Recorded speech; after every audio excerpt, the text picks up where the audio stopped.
can you tell me more about the building regulations with regard to loft insulation? What do I do with my floor when I put more insulation in my loft? These are just a couple of the questions that we've been getting over and over again at DIY Doctor. And we're really pleased to announce that we've got a fantastic solution in the form of the stuff that we're sitting on. It's called StoreFloor. It comes from a company called LoftZone.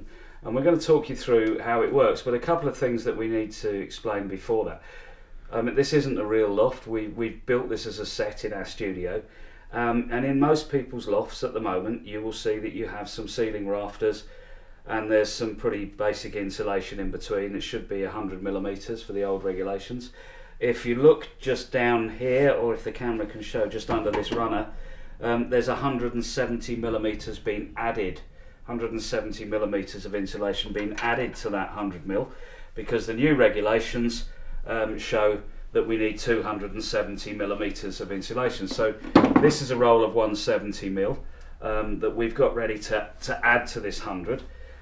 We've put it over here, and I'll explain how in a moment. The first thing to explain is that when you're doing this for real in your loft in a confined space, what you can't see at the moment is that I've got a big studio in front of me, as well as a couple of cameras and stuff, so it's not important for us, and you wouldn't be able to hear me if I had a mask on. But wear a mask, because there's lots of fibres in this insulation that can make you cough, sneeze and all sorts of things, and some goggles to stop the strands getting in your eyes, because they do irritate quite badly. So that's the safety bit out of the way. We'll put those down. One of the people that emailed us, we thought because we couldn't do this in a real loft, it's just too tight and too compact, so we built the loft set in the studio. And it was in response to some of the emails that we got, and one of them was sent in by Lou, who's next to me here. And rather than me ramble on about it, let her explain why she emailed us. I wanted to put some more loft insulation into my house. I know there's grants available at the moment for extra loft insulation, but I kept being told that you weren't able to cover the insulation with anything, and I've got so much stuff upstairs in my loft that I didn't have anywhere else in the house to put it, so I needed to know. You're not allowed to squash it. You were told you were not allowed to squash it down, which is quite right. So what do you do? Exactly, and that's why I haven't done anything so far, because I've got suitcases and old holiday photos and stuff like that up in the loft that I've got no room for in the house at all. Yeah, well, that's just typical of all of the questions that we've been asked. So, and here's the answer. I saw hundreds of emails about the same problem. What do I do with my loft floor if I increase my insulation to 170 mil? I'm not allowed to squash it flat, because A, it spoils the properties of the insulation, and B, there's no air getting underneath to allow the floorboards to have a continuous airflow, so that moisture doesn't form underneath them and start rotting boards from underneath. So this is why a company called LoftZone have got together and introduced something called StoreFloor.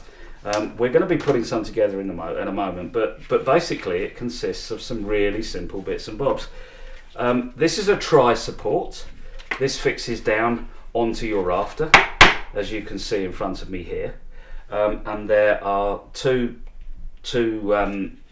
tri-supports to every beam that screws on top of them, and then in the centre of the tri-support a uni-support is inserted and twisted to fit into place for extra support. So a very simple system. And then on top of the supports, on top of the tri-support and the uni-support, an alley section, really lightweight section, slides over the supports. Simple as that. And ordinary wood screws are screwed down into the supports. So the supports are fitted to the trusses, and they can, or the rafters, they can only go in one place because of this lip that you can see there. They fit down onto the joists of the ceiling. They're screwed down, the beam goes on top, and the floorboards are then screwed down. So Lou and I are going to have a go at fitting the rest of this floor. The cameras will be rolling, and then we'll have another chat when we're finished.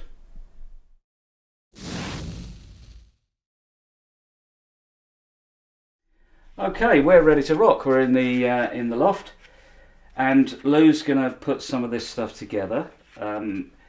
Each one of these beams that you can see that I'm sitting on sits over two tri-supports and one uni-support. Normally the uni-support will go in the middle, But in a situation where your loft butts up to your gable end wall or a party wall, you'd use a uni support at the end. So that's what we've done there. We put the uni support at the end. Lou's going to fit a tri-support. There's another tri-support here.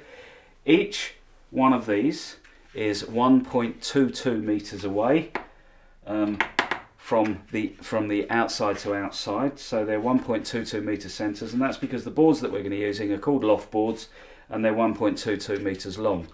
They're designed like that so they go easily through your loft hatch and fitted to your loft floor, or in this situation the store floor from LoftZone. So Lou, carry on. Let's fit the tri-support. There's a couple of screws to each tri-support, and first she's going to measure 1.22 from the centre of the outside beam to the centre of the new one. 1.22. Lovely job. And you can screw these things by hand, but it's a whole lot easier with an electric screwdriver, so we've given Lou a little percussion screwdriver.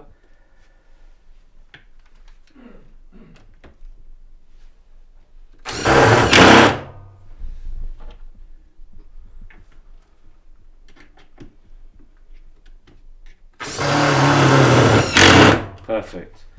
And each support, both the tri-supports and the uni support, can only sit centrally on the trusses because of this little lip at the bottom, if the camera can pick that up, and that fits nicely up against the side of the rafter, and then the screws go down in there, so they can only go in one place. So next thing is to slide your aluminium bar on.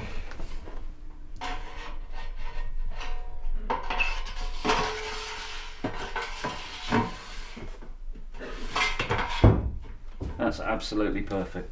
So you can see that we've got three supports per board, and I'm going to get out of the way while we get some boards ready, and then we can show you how the boards are screwed down onto those supports.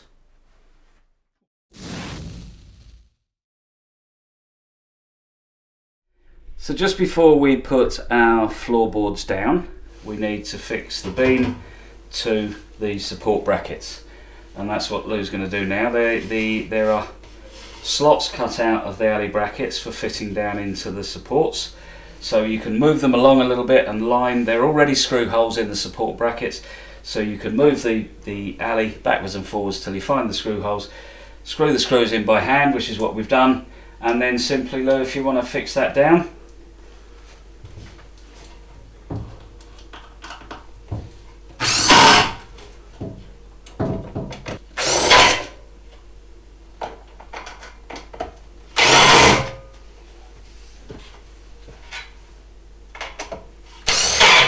Perfect.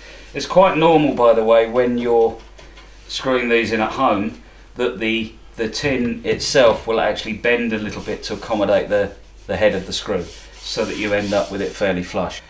So now we're ready to fit some floorboards, and we've cheated a little bit, knowing that we have set the beams out at 1.22 centres. We can put the board on it. We can mark, as you can see, the centre line of the beams. We can drill a little hole, and I'm hoping the camera, if it zooms in, will be able to see the countersink there, so that we know our screw heads are going to sit below the board, so when we're sliding our suitcases along it, they're not going to catch on the screw. Okay, so we're going to put a few boards down. Lou will set a few boards out, and then Lou can screw them down onto the beams, and that pretty much shows you how the store floor system works. You must remember, though, at all times, this is not for loft conversions. This is purely for loft storage, suitcases and the like.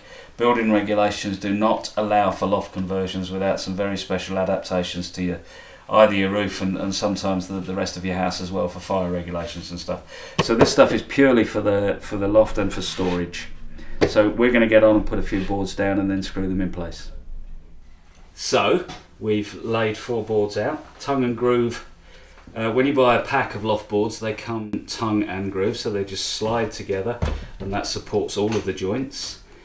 You can see that I'm sitting on it. I'm no lightweight, I'm not very high, but I am very heavy, and it's as solid as a rock. I'm told that it will take an obscene number of kilograms per square foot, but of course in a loft space you're limited to the amount of weight you put on your loft, because it doesn't matter how strong this is, your ceiling is only as strong as a ceiling needs to be. It's only there to hold up plasterboard and the occasional water tank, but so running around in the loft is not a great idea. This is purely for suitcases, as we've mentioned. Lou asked me off air, as it were, a little while ago, what exactly is a countersink, and of course when you work with it all the time you don't realise that sometimes people don't know your trade. So this is a countersink bit. If the camera can get a close up on that, that's perfect. So we just drill the mark and drill the screw hole, as you'll see that we've done on each board, with a normal, in this case this is a 3mm drill. We're using number 8 wood screws. They don't come with the pack, so you'll need to buy some, I would suggest 1.5 inch, or I think that's 38mm number 8 wood screws. They will be perfect for your job. Buy a box of those, they're about 3 or 4 quid. Drill the hole with your high-speed drill bit, countersink the hole with a countersink bit, and you will end up in a situation that we're going to end up in now. And Lou's going to put those last 4 screws in to secure these 4 boards.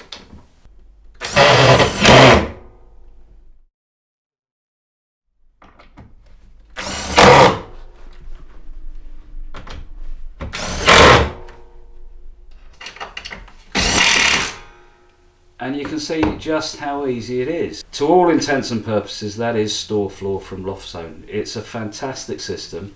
We've actually just been talking about the fact that I'm loath to go on air in front of millions of YouTube people and talk about stuff that it doesn't do what it says it's supposed to do. And this most certainly does. It's very strong. It allows you to go over your 170 or 270mm of insulation. Importantly, it gives you a 50mm air gap between the top of the insulation and the underside of the board. So as the air comes up from the eaves of your property, the air can flow underneath your boards, and a constant airflow stops condensation forming on the underside of the boards. So you have your floor insulation, you have your loft floor, you have your airflow, you've got everything you need, and StoreFloor provides it.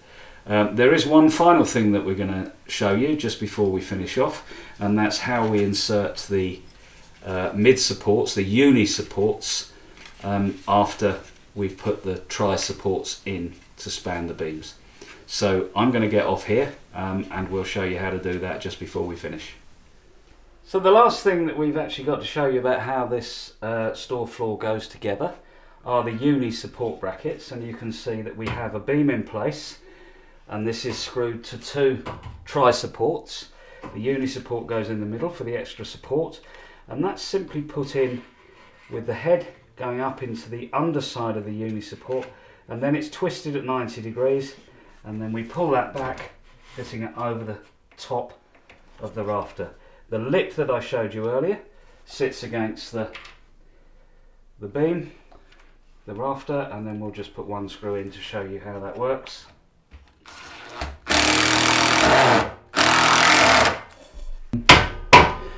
So there we have it. That's the final part of the StoreFloor jigsaw.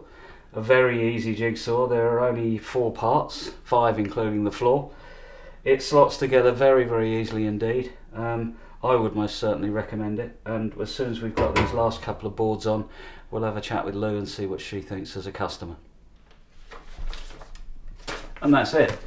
We're done. We've created a loft space that's usable.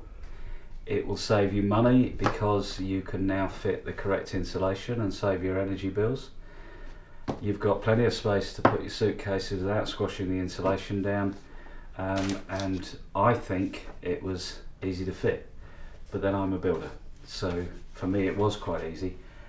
Really the truth of the pudding is in the eating, and what do you think? I think it's really easy to put together, even for a girl. It's easy to put together. That's quite sexy. Let's face it, we don't do it as often as guys. But yeah, I'd be happy to do it. Now I've done it, I'd be happy to do it in my own loft. Oh, brilliant. Definitely. Yeah. So I didn't hinder you standing over you telling you what to do No. then? Brilliant. Well, there we go. You know, it is the answer to hundreds and hundreds of emails that we get. You know, I want to put more insulation down because I'm supposed to, and I want to save my energy bills. But what do I do with my suitcases? You know, it sounds a very silly question, but you know, when you get asked that many times, you really got to do something about it. And these people have LoftZone, loftzone.co.uk. Go and have a look at the website. You can order the kit. If you're not comfortable about having it installing it yourself, you can have it installed. It's called StoreFloor. I think it's brilliant. Please, you know, go along and have a look. And good luck.